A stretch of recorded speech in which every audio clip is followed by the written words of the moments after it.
שלום, צהריים טובים. אני קודם כל מודה לכם שזה כבוד גדול שהיום אני נותנת את ההרצאה שלי פה בכנס כזה גדול ומקסים ומעניין. תודה רבה. הייתי רוצה להמשיך בעברית, אבל היום אני עושה את ההרצאה שלי רק באנגלית, אז אני אמשיך באנגלית. The central interest of my research has been who were the Jews of Iraq before the establishment of the State of Israel. Of course, this question is way too general, and certainly the answer would vary from one Iraqi Jew to another. Their identity or identities were diverse and intertwined. Self is a complex of aspects. Its components sometimes contradict one another. Some insist their Arabness, and others are more concerned about their Jewishness. Naturally, there is an alleged Iraqiness too, though the Iraqi identity itself is still in question until today.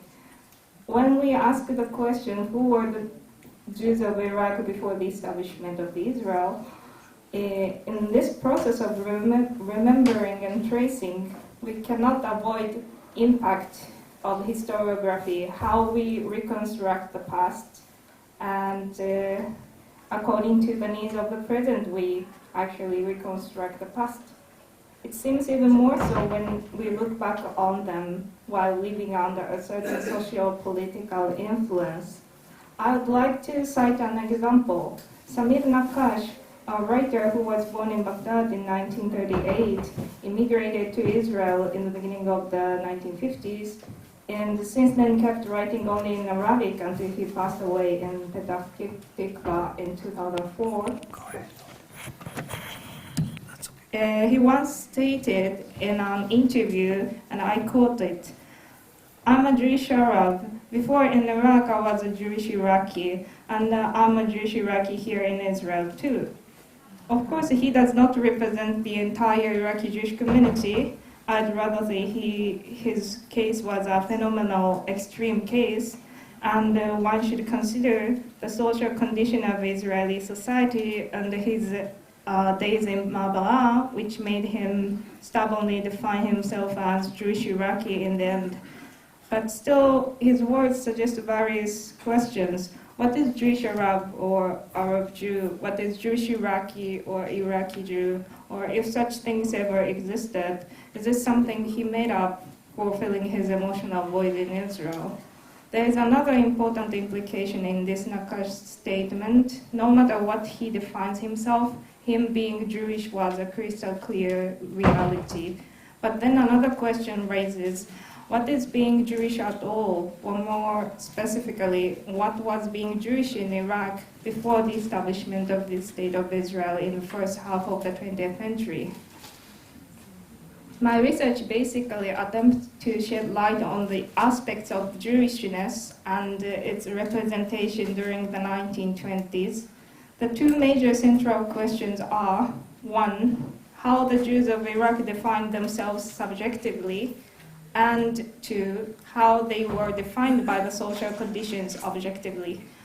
Both are inseparable and have interacted with each other, but today this paper particularly focuses on the first point, how the Jews of Iraq defined themselves and represented themselves subjectively.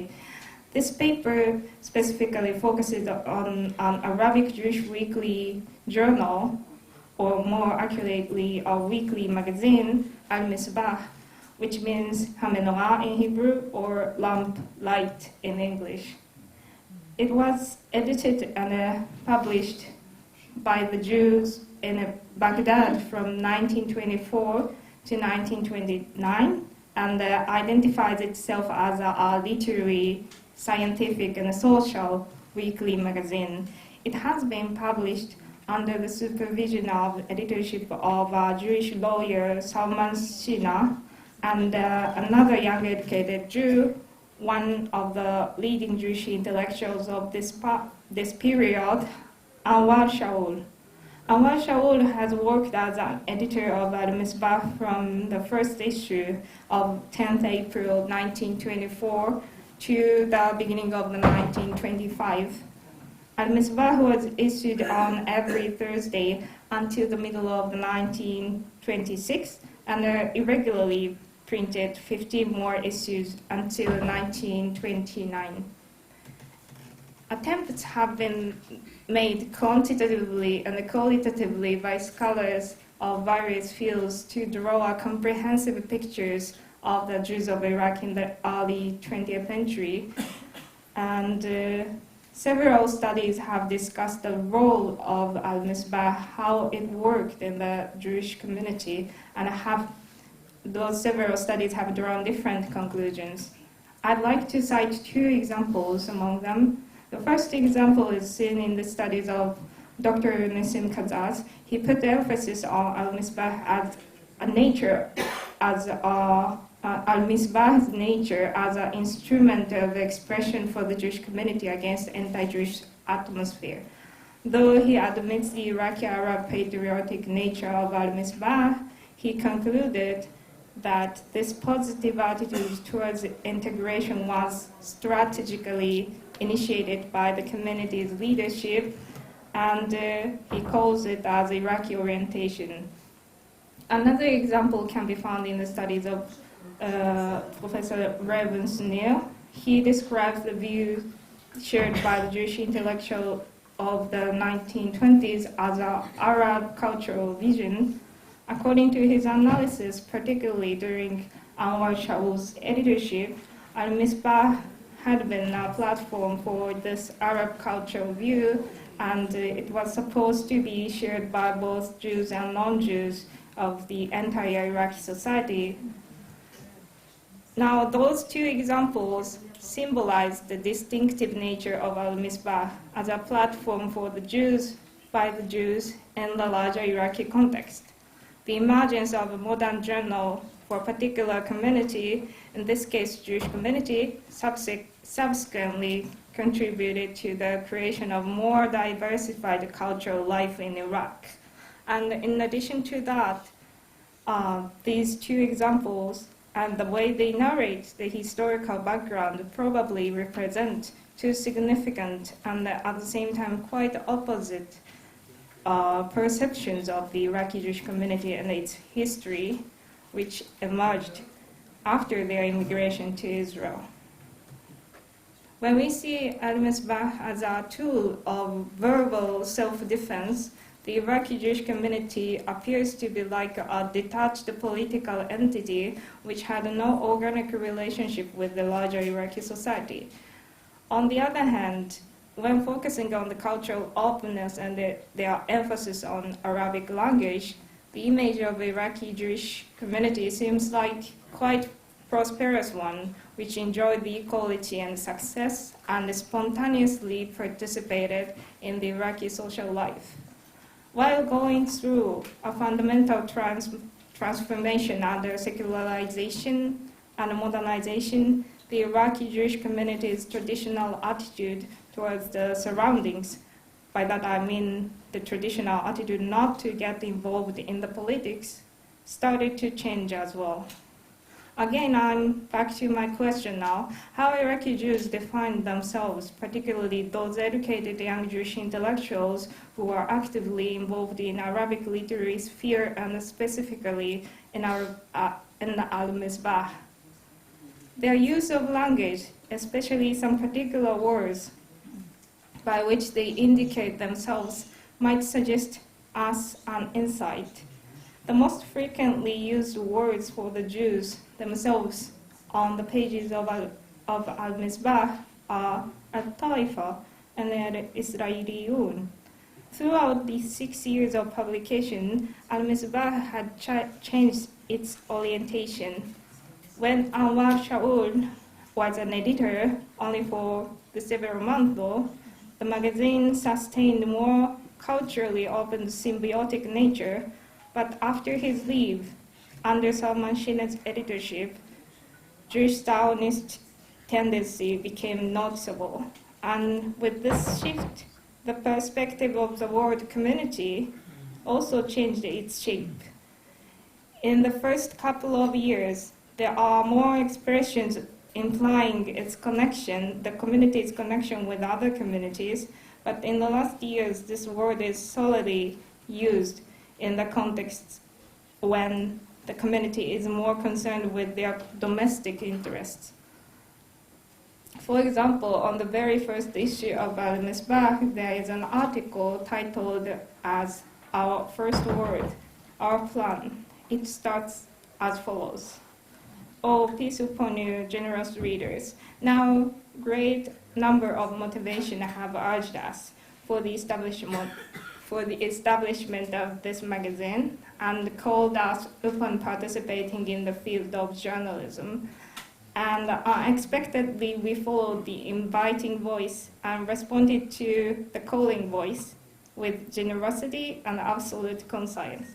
Concerning this motivation, already mentioned on how much it is great, but the greatness is much greater than one imagines. Then it continues to list up their missions. I just quoted the first one here. For nation of nations, a people of peoples, a community of communities, the most common way for making progress is, we are sure, to enlighten individuals' thought and broaden individuals' ability of sense first and foremost. When an individual goes forward, naturally the collective too advances. Beside academic enlightening work, newspapers and magazines, what can really be a help for individuals' advancement and the upturn to the peak of maturity? In front of you, there is a white paper. On it, those who enlighten and thinkers among them put their pens and will compose things which will become like stars sparkle in the dark. End quote.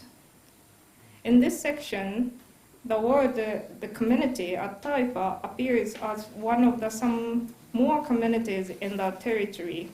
Here, a question of the readership remains. Who actually read this magazine and to whom Al-Misbah was addressing its messages? On an article before Pesach, Misbah celebrates firstly Jewish readers and send blessing to other general readers too. There is one example.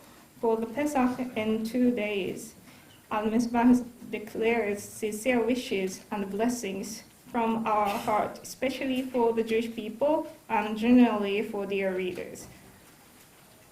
This sort of congratulatory addresses are seen very frequently on every sort of occasion and not limited to the Jewish festivals. In the last couple of issues of Al-Misbah, it seems like the word community started to appear almost only with the word Jewish, at least the idea, as seen in the following article titled as An Advice for the Thoughtless People. In this article, published in 1929, the article says like this, following. It has become known recently that in Jewish community, at Taifa al-Israeliyya, some frivolous people, thoughtless people, introduced a movement which is aimed to renew the religion of Moses, and their goal of this heresy, preserving their personal benefits, is known as well. Following the controversy which has happened in the community, this rumor has already been spread. For the thoughtless people, describing their movement as innovation is desirable, and they believe that such a description will attract the thoughts of other citizens to their direction and enable them to acquire the approval for high position by this new invention. End quote. Here the word community and the context in which the word is used turn out to be solely Jewish, and they are represented as a completed social political entity. Many of the Jewish intellectuals who once contributed to the pages of Al-Misbah later wrote about this period and their activities in their memoirs. For example, Anwar Shaul, in his memoir, states that he could become a noble Iraqi citizen and a Jew who is faithful to his Jewishness and proud of it. Another major contributor, Ezra Haddad, once said, "We are Arabs before we were Jews," and it's frequently quoted. Salman Shina, in his memoir, noted that most of the people who opposed to Zionism became major supporters of Zionism in Israel. So there are various ways to remember and reconstruct what they were doing during the time when they were still in Iraq. And after a sudden departure from Iraq to Israel in the early 1950s, various interpretations of the past emerged, and in such a situation, revisiting written historical materials such as Al-Misbah would help us hold another viewpoint to observe the changing aspects of their Jewishness in the first half of the 20th century. That's all. Thank you very much.